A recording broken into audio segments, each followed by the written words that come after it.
예, 안녕하십니까. 좋은 책 함께 읽기 운동본부 채널을 운영하고 있는 이선입니다. 오늘 2026년 6월 13일 토요일, 지금 시각은 오전 9시 23분입니다. 예, 아주 오랜만에 촬영을 합니다. 그리고 여기는 대한민국 경상북도 경주시입니다. 예. 네, 오랜만에 촬영을 합니다.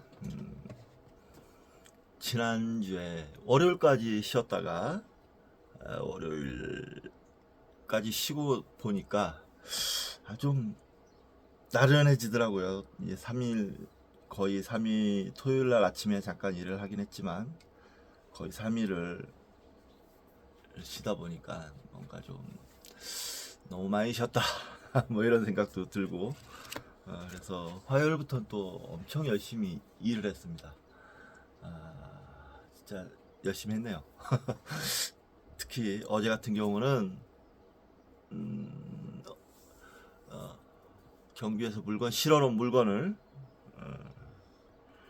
어제 경남 고성에 내려다 주고, 또 경남 사천으로 가서 물건을 싣고, 또 충북 제천으로 갔다가 또 제천에서 어제 실어놓은 걸 오늘 내려놓는 경주에다가 내려놓는 일정으로 어제는 정말 일을 많이 했습니다. 한 700km 달렸더라고요. 700km 달리니까 중간에 막 운전하는데 졸음도 오고 그래가지고 좀 힘들었습니다. 그래서 어제 들어와서 저기 밀키트 순댓국과 냉면을 과 소주 한잔 하고 일찍 잤습니다. 어제 또 일을 하면서 월드컵 축구를 봤는데 이겼어요. 우리나라도 정말 저 어렸을 때만 해도 월드컵에서 1승 한번 하는 게 소원이었는데 우리나라도 참 많이 축구가 강해졌구나 하는 생각을 합니다. 32강, 16강 뭐 이렇게 된 모양이던데 잘 됐으면 좋겠습니다. 일주일 후에나 다시 또 한다죠. 그렇고요. 좋은 책 함께 읽기, 이 채널은 지금 이제 책을 읽는 채널, 책 읽는 것을 위주로 하는 채널이니까 이제 이번 시간은 책을 좀 읽도록 하겠습니다. 새 책을. 그 전에 책 한 권 소개시켜 드리도록 하겠습니다. 아주 인상적인 책이에요. 내가 틀릴 수도 있습니다. 숲속의 현자가 전하는 마지막 인생 수업. 비욘 나티코 린데 블라드 지음, 박미경 옮김. 이분이 좀 아주 특이한 이력이 있더라고요. 비욘 나티코 린데 블라드 1961년 스웨덴에서 태어났다. 대학 졸업 후 다국적 기업에서 근무하며 26살에 임원으로 지명되었지만 호련히 그 자리를 포기하고 사직서를 냈다. 그 후 태국 밀림의 숲속 사원에 기위해 나티코, 즉 지혜가 잘하는 자라는 법명을 받고 파란 눈의 스님이 되어 17년간 수행했다.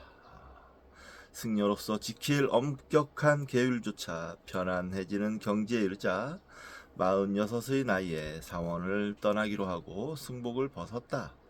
환속한 후에는 사람들에게 혼란스러운 일상 속에서도 마음의 고요를 지키며 살아가는 법을 전하기 시작했다. 진정한 자유와 평화에 대한 유쾌하고 깊은 통찰력으로 스웨덴인들에게 널리 사랑받던 그는 2018년 누게릭병을 진단받았다.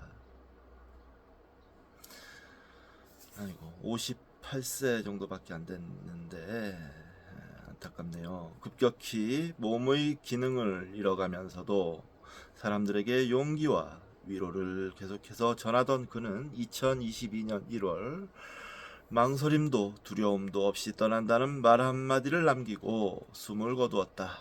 내가 틀릴 수도 있습니다는 나티코의 이야기와 가르침을 담은 처음이자 마지막 책이다.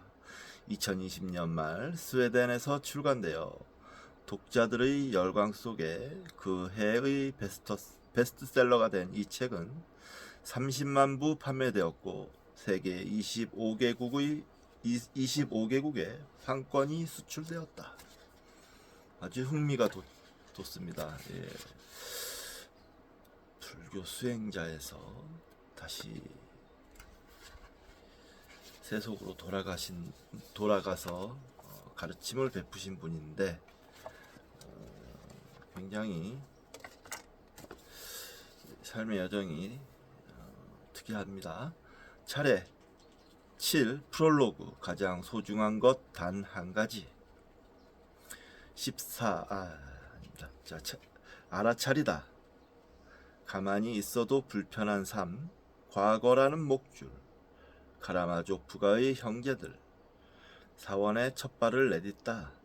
떠오르는 생각을 다 믿지 않는다. 엄마, 나 숲속 승려가 되려고요.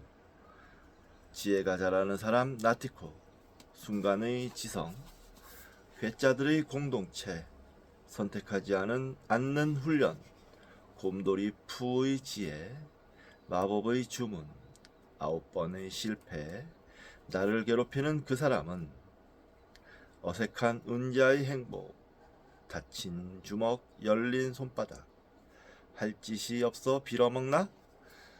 기적이 일어날 여지. 한 가지는 확실하다. 무언가가 깨어나다.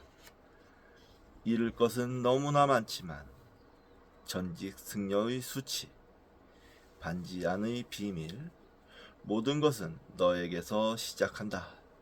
열린 문으로 들어가라. 인생의 의미는 당신의 선물을 찾아 나누는 것. 믿음이 보여주는 자리로 두려워하지 않아도 돼. 죽음이 찾아오는 모습 다 빼앗길 것이다. 너가 세상에서 더 보고 싶은 것, 떠날 때를 아는 이별, 몹시 거슬리는 한마디, 원래 그랬던 것이다. 집으로 돌아가는 길, 에필로그, 두려움도 망설임도 없이. 한 인간의 삶의 여정이 잘 드러나 있는 책인 것 같은데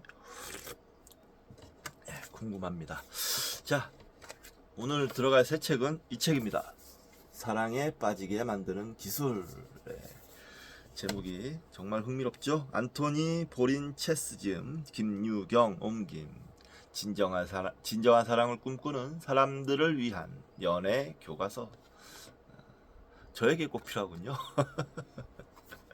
진정한 사랑을 원합니다, 저는. 네. 자, 이 책은 김유경 옮김. 책 출판사 이름이, 이 전 책의 출판사는 다산초당이고요. 이 책의 사랑에 빠지게 만드는 기술의 출판사는 주 레디세코라고 돼 있네요. 맞나? 네, 맞네요. 주 레디세코. 자, 지은이부터 소개시켜 드리도록 하겠습니다. 안토니 보린체스. 어이구, 정견이 왔죠? 일로와. 옳지. 일어나 이놈아. 자자자자자자자. 호이자. 안녕하세요. 정견이도 오랜만에 인사드릴게요. 이놈이 아침에 좀 더 자야 되는데 일어나라고 막 옆에서 짖고 잔소리가 심합니다. 얘도 아따 지 잠 다 잤다고 나보고 일어나라고. 정견아, 아빠 잘 때 자꾸 깨우면 안 돼. 자, 안토니 보린체스 1947년 스페인 바르셀로나 출생으로 철학과 심리학을 전공하고 성학 석사학위를 받았다. 성학이라는 건 섹슈얼리티입니다. 스페인의 저명한 심리학자이자 성연구가인 그는 인본주의 심리학을 스페인에 도입한 사람 중 한 명이다.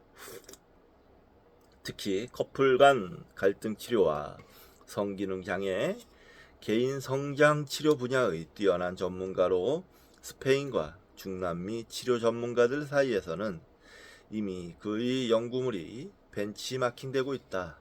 현재 바르셀로나 대학 의과대의 성건강과 성과학 클리닉 교수이자 교육학 학부와 감정교육 석사 교수로 여러 대학에서 심리학과 성과학 분야 강의를 하고 있다.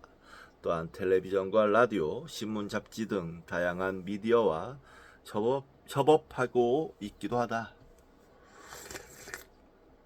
저서로는 피터팬도 성장할 수 있다. 심리적 변화, 현명한 섹스, 삶의 색깔, 생각하게 하는 1000가지 약속, 세상을 더 좋게 만드는 처방전 등이 있으며 이는 많은 대학에서 추천 도서로 선정되고 있다. 옹기니 김유경, 멕시코 대학과 스페인 카밀로호 세셀라 대학에서 조직 심리학을 공부했다. 현재 프리랜서 통번역가로 활동 중이며 스페인어권 작품을 독자들에게 알리는 데 앞장서고 있다. 번역 작품으로는 한서 번역서인 찰코의 붉은 지붕과 행복의 편지, 세상을 버리기로 한 날 밤 등이 있다. 이 책은 김유경 이분의 책을 살펴보다가 눈에 띄게 돼서 제가 샀습니다. 그리고 평가도 보니까 굉장히 좋더라고요. 그래서 이 전 책이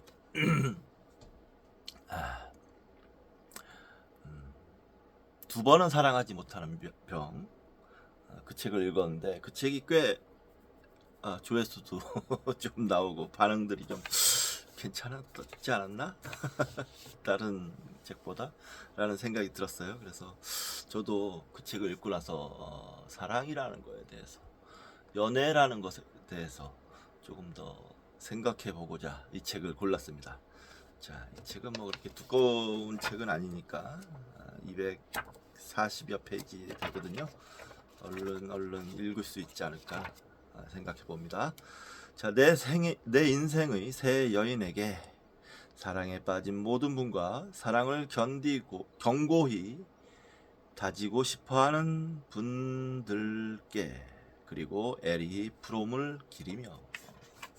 에리 프롬의 영향을 많이 받으셨는 모양이군요. 차례 감사의 말 서문 제1부 사랑에 빠짐의 이론 1장 사랑에 빠지게 만드는 기술, 매력적인 남성, 사랑에 빠지게 만드는 지능, 개인적 가치, 신체적 매력.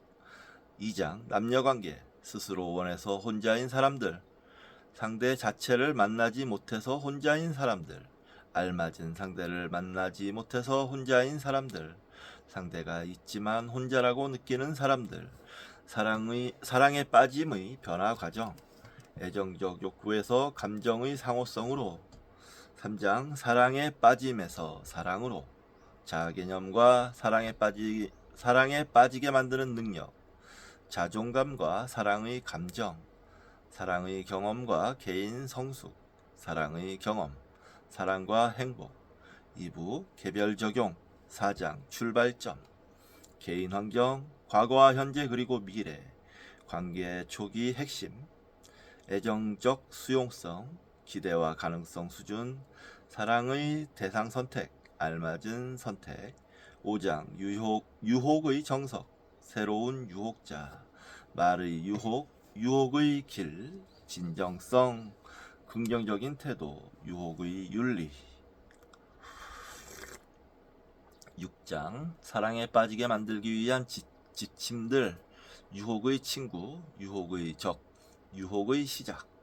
7장 사랑에 빠짐의 다양한 유형들, 이상화, 엔조이, 첫눈에 반함, 시너지, 모험, 존경, 위안, 동료, 제한. 8장 사랑의 관계 진전, 유혹과 사랑에 빠짐, 그리고 사랑, 안정적인 커플, 필요에 따른 커플, 평등에 따른 커플, 상호 보완에 따른 커플. 9장 사랑의 어려움, 질투, 습관성, 외도. 10장 사랑의 부재, 11장 미래에 다가올 사랑을 위한 에필로그. 독자에게 이 책에 쓰인 용어의 의미. 자, 감사의 말. 안토니 보린체스 심리연구소 임상팀 동료인 레메디오스 로아스와 마르타 코스토소에게 감사의 인사를 전하고 싶습니다. 도움을 준 여성 심리학적 관점과 그것과 관련된 내용은 이 책을 완성하는 데 꼭 필요했습니다. 또한 남성적 매력의 특징에 대한 설문지에 충실히 답변해준 바르셀로나와 마드리드, 팔마, 산 세바스티안, 세비야, 발렌시아에 계신 많은 여성분께도 감사드립니다. 그리고 ISEP의 직원분들과 자료를 취합하는 데 도움을 준 라이몬 가하 대표님께 감사드립니다. 그 외에 도움을 주신 모든 분들께 진심으로 감사드립니다. 그렇군요. 서문. 당신이 원하는 대로 사랑해주지 않으면 사랑을 받는다 한들 무슨 소용인가? 아마도 네르보, 멕시코의 시인이자 소설가. 인용이었습니다. 자, 서문 시작합니다. 우선 이 책을 자신에게 적용하려면 무엇보다도 여기에서 말하는 사랑에 빠지게 만들고 난 후 사랑으로 변화시킬 수 있는 심리, 감정적 비결들을 분명히 살펴보아야 한다.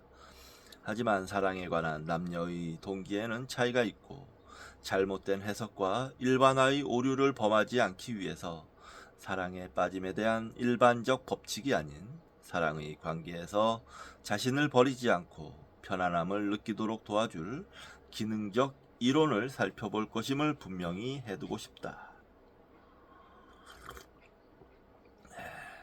일반적으로 많은 여성들이 안정적인 커플 관계를 유지하기 위해 자신을 희생해왔다.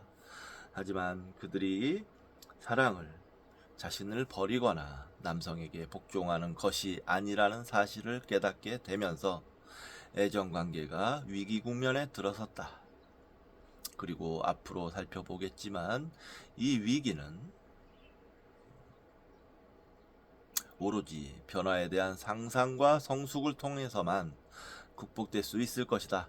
오늘날 사랑에 빠지는 과정을 간단히 보면 보통 남자가 관계를 주도하고 여자는 남자의 유혹적인 태도를 선택해서 받아들인다. 즉, 남자가 요청하면 여자가 허락하거나 남자가 제안하면 여자가 결정하는 식이다.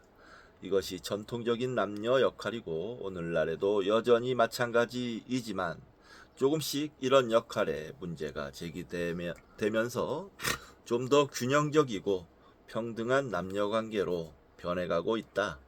하지만 이런 변화의 과정에서, 아니 더 정확히 말해서 이 변화의 과정을 촉진하기 위해서는 무엇보다도 남성들이 태도를 바꾸어야 한다.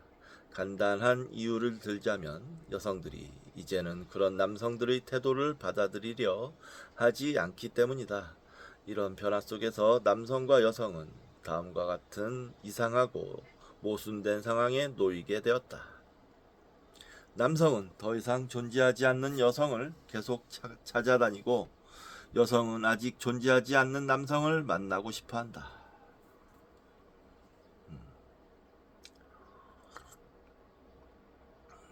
이처럼 서로 다른 기대감 때문에 나타나는 모순들로 남성은 방향감을 상실하고 여성은 실망감에 빠지게 된다. 이것은 근본적으로 남성 우월주의적 관계구조의 변화를 통해서만 해결할 수 있다. 남녀관계에서 대부분의 남성이 여전히 자신의 우월성만 추구하고 지키려 하기 때문이다. 하지만 지배하는 남성, 지배당하는 여성의 관계 모델은 앞으로 오래 유지되기 힘들 것이다.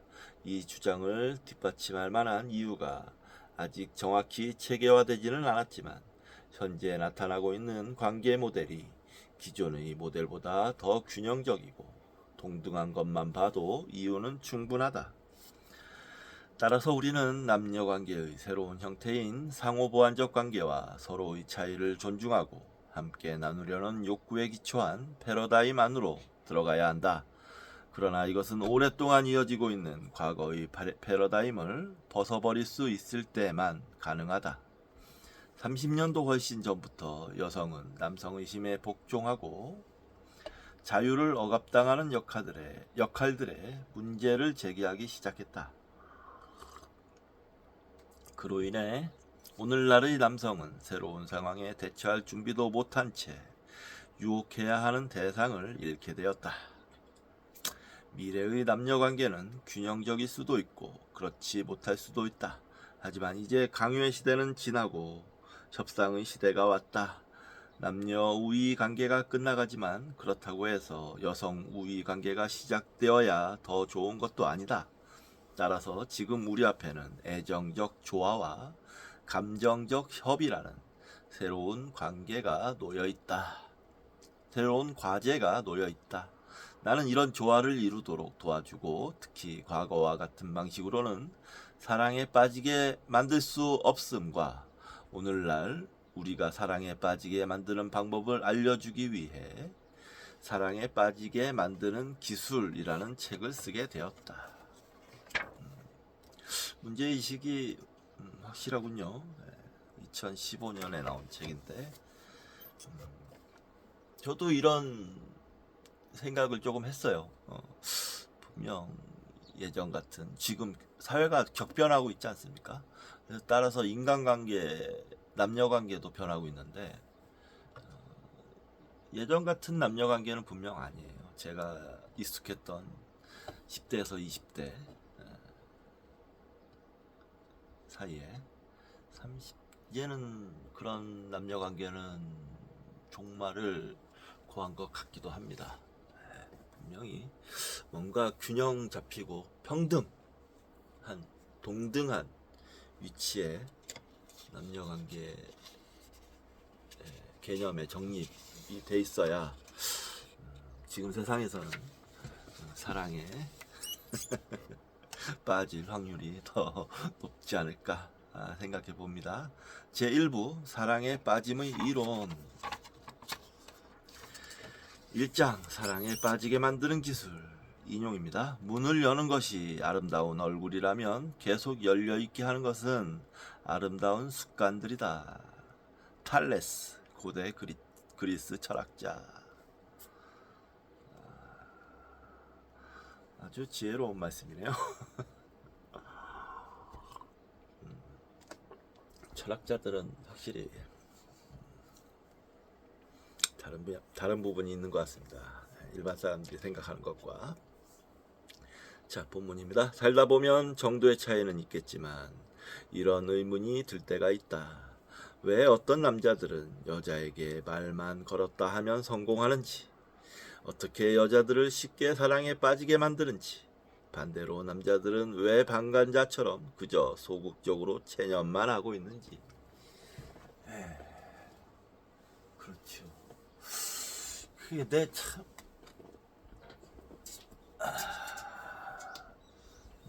이 전 책 두 번은 사랑하지 못하는 병에서 보면 말만 걸었다 하면 성공하는 남자 특징은 여유였어요. 외모라든지 가정이라든지 경제적이라든지 학벌이라든지 이런 것에 자신감이 있어서 여유가 있는 사람들은 성공을 쉽게 하죠. 그 반대인 사람들은 성공하기 힘들고. 그게 지금도 적용되지 않나요? 이런 의문에 대한 가설들은 자료가 아주 적고 단순하며 사랑에 빠지게 만드는 기술과 유혹하는 기술을 같은 것으로 치부해 가볍게 다뤄진다. 이렇듯 사랑에 빠지게 만드는 기술과 유혹하는 기술을 단순하게 여기는 사람들은 상대를 사랑에 빠지게 하려고 그들이 듣고 싶어 하는 말만 해주면 된다고 생각한다. 그런 생각은 사랑에 빠지게 만드는 것과 유혹하는 것을 혼동하기 때문에 생기는 것이다. 물론 이 둘 사이에 공통점은 있지만 완전히 같은 것은 아니다. 따라서 확실하게 증명하기 위해서는 의미 차이를 좀 더 조작적으로 정의해 보아야 한다. 이거를 제가 그걸 보면서 느꼈어요. 나는 솔로 중에 돌싱 편이었는데, 영식이라는 애가 옥순이라는 여자를 꼬시는데, 계속 사탄발림의 말을 온갖 미사여고, 또 자기 직업이 보니까 영업직이에요. 말을 막 만날 때마다 합니다. 그걸 보면서 그런 생각이 좀 들더군요. 쟤는 좀 성공하기 힘들겠다. 뭔가 여자를 살짝 이렇게 기분 좋게는 할 수 있지만 사랑하게끔 만드는 매력은 없는 것 같다. 이런 생각을 하긴 했었어요. 그 프로그램을 좀 앞으로도 볼 생각인데, 주로 돌싱 편으로 해서 볼 생각인데 재밌더라고요. 남녀관계 심리도 좀 파악을 해보고 재밌었어요. 그 돌싱 편이 몇 개 있으니까 계속 좀 봐야겠습니다. 여러 뉘앙스가 섞여 있는 개념을 파고들려면 미묘한 차이를 잘 생각해 보아야 하는데, 그러다 보면 해석의 차이가 생길 수도 있다.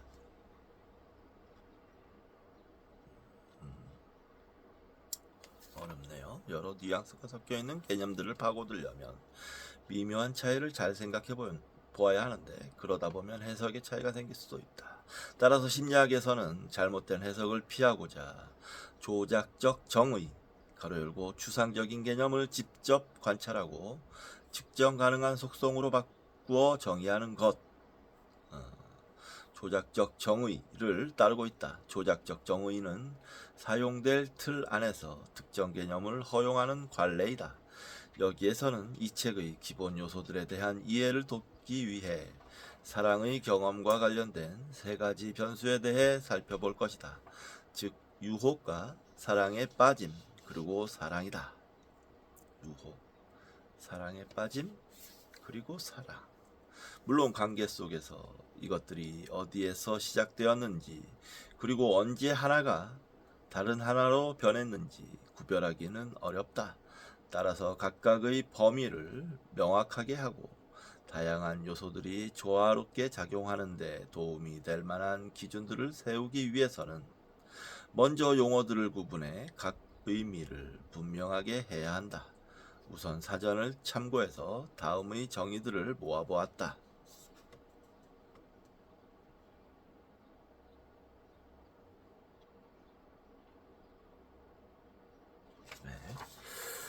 사랑, 상대를 아끼고 좋아하는 쪽으로 마음이 향하는 느낌, 특별한 애정의 대상. 가로 열고, 이것의 정의는 10가지 정도가 있지만 여기서는 2가지만 말하려고 한다. 상대를 아끼고 좋아하는 쪽으로 마음이 향하는 느낌. 사랑하면 그런 느낌이 들죠. 근데 그것만으로 사랑이라는 거대한 개념에 모든 것을 설명할 수는 없어요. 또 특별한 애정의 대상 이렇게 돼 있는데, 특별하다는 게 또 뭐가 특별한 건지 확정 지을 수 없죠. 유혹, 이성을 꿰는 행위와 과정. 이거는 비교적 명확합니다. 선명한 정의네요. 유혹하다, 기술과 솜씨로 속이다. 마음을 사로잡거나 마비시키다. 속이다. 유혹하는 게 속이는 걸까요? 속이다 라는 말은 좀 잘못된 개념인 것 같아요. 기술과 솜씨로 마음을 얻다, 이 정도로 가는 게, 마음을 사로잡거나 마비시키다. 넘어가겠습니다. 사랑에 빠짐, 특정 상대에게 사랑이라는 감정을 느끼게 되는 행위와 과정. 사랑에 빠지게 만들다. 대상에게 사랑의 열정을 자극하다. 자극하다. 어떤 감정과 정념 또는 움직임을 불어넣고 부추기며 도두어 움직이게 하다. 열정. 한 사람이 다른 이에게 향하는 아주 강렬한 편애나 끌림, 열렬한 애정 또는 마음의 혼란.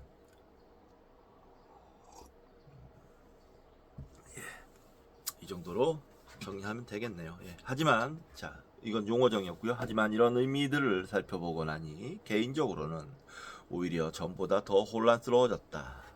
유혹은 속임수와 관련이 있고 사랑에 빠지는 감정은 다른 사람을 사랑에 빠지게 만들며 다른 사람을 사랑에 빠지게 만들면 사랑의 열정이 일어나게 된다.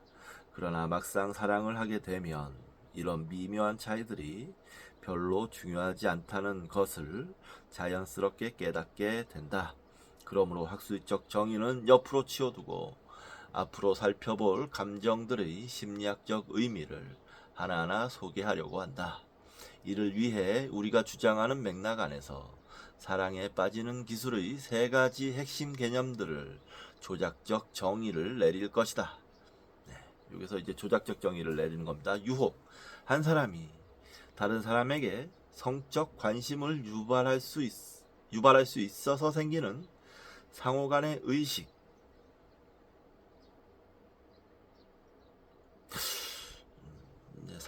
유혹이라는 게 상호 간에 벌어지는 일은 맞는데, 그래도 어떤 한쪽에서 시작하는 건데, 넘어가겠습니다. 사랑에 빠짐. 매우 열정적인, 애정적, 감정적, 성적 관계의 초기 단계. 좋습니다. 이건 아주 좋네요. 사랑.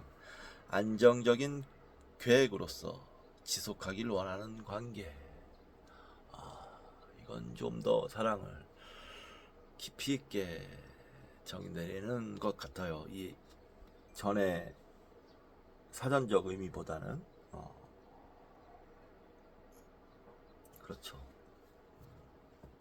근데 꼭 그런 경우가 아닌 경우도 있지만, 그래도 사랑이라 함은 당치도 않는 영원이라는 개념을 끌어들이기도 하니까요. 오래 지속되길 보통은 원하죠. 그렇죠. 이런 사랑의 현상을 다루는 개념들의 정의는 다음의 질문들을 비롯하여 다양한 내용들을 밝히는 데 도움이 될 것이다. 유혹하는 데 도움이 되는 요소들은 무엇일까? 왜 유혹이라는 상호 간의 의식은 사랑에 빠짐으로 변하게 될까? 사랑에 빠짐에서 어떤 요건이 더해지면 사랑이 될까?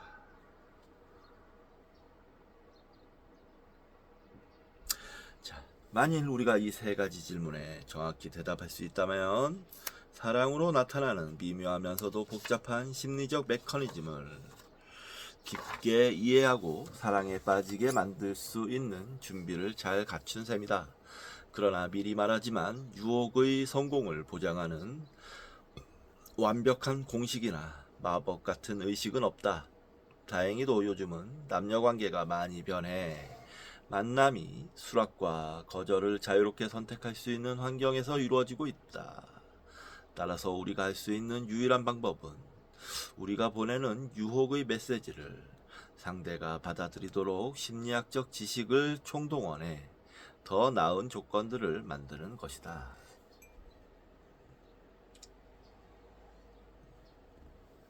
대화를 시작할 때처럼 효과적으로 유혹을 시작하기 위해서는 2가지 변수가 조화를 이루어야 한다. 하나는 말하는 사람에게, 다른 하나는 듣는 사람에게 달려있다. 또한 이 결과는 다양한 요인들에 의해 좌우된다. 하지만 사실상 우리는 이 과정에 관여하는 모든 변수를 다 관리할 수는 없다.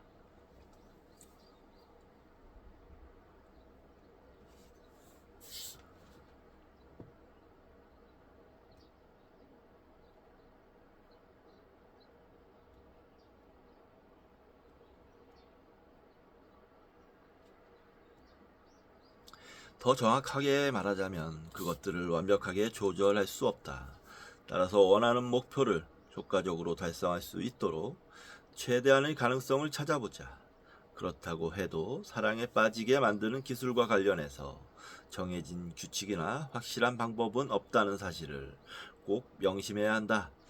만일 그런 규칙이나 방법이 있다면 사랑에 빠지게 만드는 과학에 대해서 말해야 할 것이다. 하지만 사랑은 이성의 지시를 따르지 않는 몇 안 되는 감정 중 하나이기 때문에 이미 만들어진 전략들로는 어쩔 수가 없다. 사랑에 빠지게 만드는 능력을 높이기 위해서는 행위 방식보다 존재 방식이 더 중요하다. 더 정확하게는 존재 방식의 결과로 행위 방식이 나와야 한다. 이 책에서 사랑에 빠지게 만드는 기술이라고 말하는 이유는 각자가 개인적 가치들을 통해 자신의 최고 모습을 표현하는 법을 배우게 하고 암묵적으로는 유혹하는 능력 향상에 도움을 주기 때문이다. 과학은 목표치와 실험적 입증에 의존하려고 하지만 기술은 개인의 타고난 재능과 그 재능을 통해 얻은 지식을 표현하는 것이다.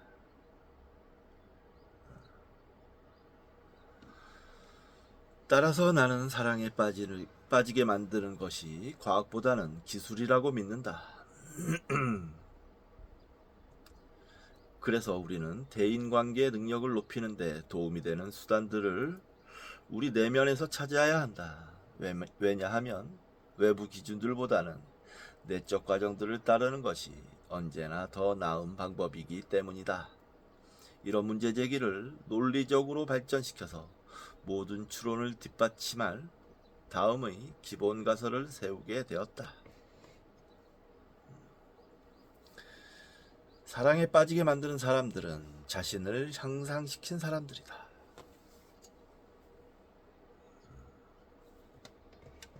좋네요.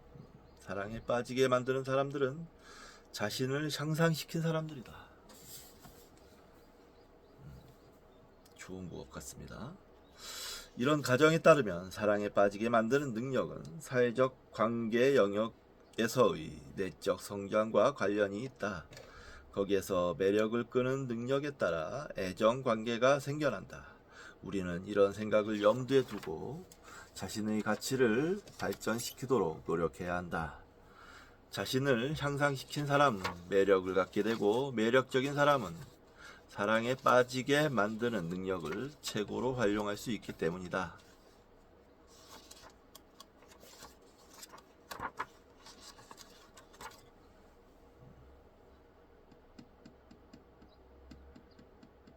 자신을 향상시킨 사람은 매력을 갖게 되고 매력적인 사람은 사랑에 빠지게 만드는 능력을 최고로 활용할 수 있기 때문이다. 상대방이 우리를 좋아하게 되는 것은 우리가 그들을 원해서가 아니라 그들이 우리의 장점들을 차지해냈기 때문이다. 만일 우리가 계속 그들의 주의를 끌고 그들에게 편하고 가치 있는 존재라는 느낌을 준다면 사랑의 감정을 일으킬 수 있는 친밀한 분위기는 더욱 쉽게 만들어진다.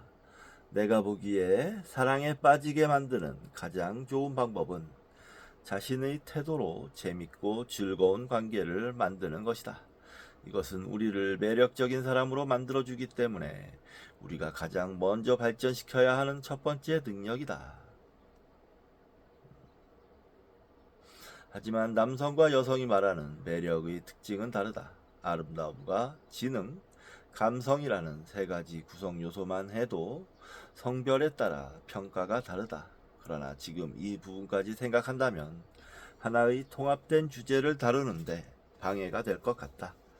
이 책을 남녀의 입장 중 어느 쪽으로 할지에 대한 선택의 갈림길에서 다음의 세 가지 유익 때문에 결국 남성적 매력에 대한 연구 계획을 선택했다. 저에게 그러니까 딱이네요. 남성적 매력. 1. 남성이 자신의 성차별적 태도를 돌아보고 여성과 더 나은 교제 방법을 배우는 데 도움이 된다. 이 여성이 성차별을 줄이고 따뜻한 애정관계 체계를 만들고 싶어하는 남성을 발견하는 데 도움을 준다. 3. 남녀 사이에 더 균형적이고 평등한 관계에 대한 새로운 패러다임을 강화하는 데 도움이 된다.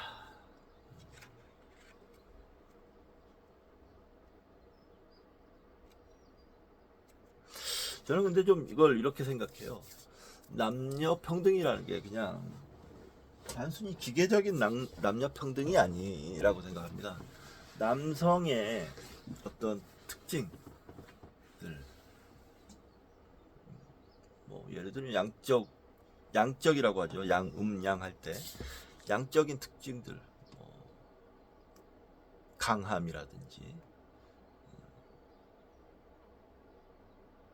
뭐 공격적이라든지, 뭐 이런 양적인 특징들 있잖아요. 뭐 아니면 완력 같은 거 이런 것도 그렇고 그런 남적인 어떤 가치와 여성의 가치, 음적인 가치라고도 할 수도 있고, 뭐 부드러움이라든지 포근함이라든지 아름다움 이런 거, 이런 가치가 각각의 빛을 발해서 동등해지는 거지. 예전에는 힘으로 이런 남성이 여성의 아름다움이나 뭐 이런 걸로 여성의 가치를 눌렀다면, 지금 세상에서는 같은 인간으로서 남자 인간, 여자 인간으로서 각각의 그런 특징들을 존중하고 이해하려고 노력하고 거기에서 이제 동등함이 오는 거죠. 어떤 기계적으로 야 이제 여성도 뭐 완력 쓰는 일을 해야 돼 하면서 여자가 프로야구판에 들어가서 같이 남자들과 경쟁할 수 있습니까? 그렇지 않잖아요. 그 남자들의 그런 것도 좀 중요한 것 같아요. 남자들의 프로야구를 하는 남자들의 뭐 선수들의 남자 선수들이죠. 어, 가치를 요즘 막 연봉이 얼마니 막 이렇게 매기잖아요. 요즘에 뭐 우리나라에서도 300억이 넘는 FA 계약이 있던데 그에 못지않게 치어리더들, 예를 들면 치어리더들 아름답게 사람들의 흥을 북돋아 주잖아요. 예쁘고 정말 얼마나 신납니까? 그분들을 보면 활발하고 활기가 막 넘치고 일단 아름다워서 기분이 좋죠. 그런 분들에게도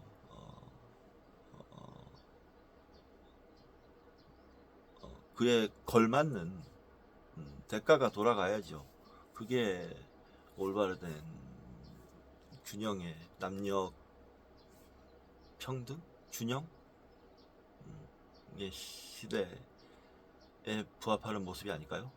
근데 지금 아직까지도 근데 그런 분들은, 그러니까 예를 들어서 치어리더 이런 분들에 대한 조명이 예전보다 훨씬 많이 조금 좋아진 것 같긴 한데 조명이 아직까지도 좀 너무 낮춰보고 뭐 이런 경우가 있는 것 같아요. 치어리더 분들 보면 네 분밖에 안 되는데 그 관중들을 그렇게 들썩이게 하고 움직이게 하고 응원하게 하고 그게 또 경기에 영향을 미치잖아요. 선수들의 경기력에도 영향 미치고 그런 부분을 좀 더 올바르게 평가해야 되지 않나라고 생각합니다. 자, 이 세 가지 목표를 이루려면 우선 여성들이 사귀고 싶어하는 남성의 유형을 알아야만 했다. 따라서 오늘날 여성들의 기준과 욕구, 필요성, 취향들을 알아보고 대상자이자 평가자인 여성들의 관점에 따라 매력적인 남성의 특징을 조사해 보았다. 오, 야 이거 이런 거 중요하죠. 예. 저는 좀 자신이 없긴 한데요. 이 매력적인 남성 이 부분은 조금 길기도 하고 다음 시간으로 넘겨도 좋을 것 같아요. 밥도 얹혀야 되니까요. 아직 아침 못 먹어서 밥 얹혀놓고 오늘은 스팸 구이를 해서 먹을 생각인데, 자, 아무튼 이번 시간 마치도록 하겠습니다. 다음 시간에 반만 얹혀놓고 잠깐 쉬었다가 금방 돌아오도록 하겠습니다. 감사합니다.